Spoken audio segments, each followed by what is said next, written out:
It's been a bizarre opening to the trial of the man accused in the Waukesha Christmas Parade attack. The defendant, who is representing himself, stripped off his shirt during opening statements. Mills Hayes is in Waukesha right now, joins us live. Okay, such a strange trial already. What can you tell us, Mills?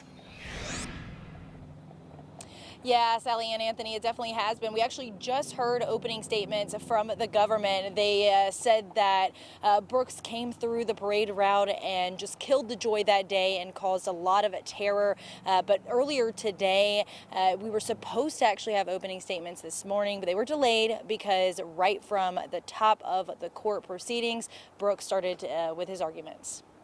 Mr. Brooks, you're interrupting me yet again. You just weren't speaking. All right, so Mr. Brooks, you are now going to be removed to the other courtroom. I don't consent to that. I have had a dozen or more interruptions. That back and forth between Judge Jennifer Darrow and Brooks is something we've heard all week. It will be considered an interrupt. He's interrupted. Take him to the next courtroom. Brooks is acting as his own attorney.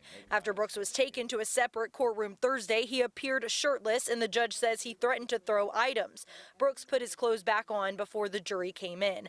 Darrell read through all of the charges Brooks faces after prosecutors say Brooks drove an SUV through a parade route on November 21st.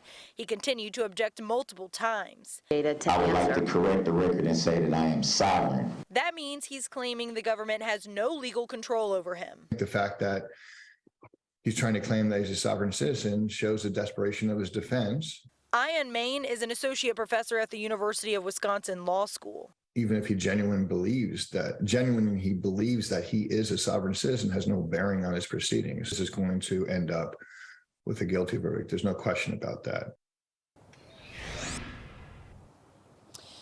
Brooks also claims that he doesn't identify by the name that the court continues to call him, which of course is Darrell Brooks. And there's been a little back and forth about whether or not it's Darrell or Darrell. But the judge said today that under oath, he told the judge that it was Darrell. But as of now, we're still waiting to hear what the jury is going to say in the next few weeks. And it is an all-white panel, 10 men and 6 women.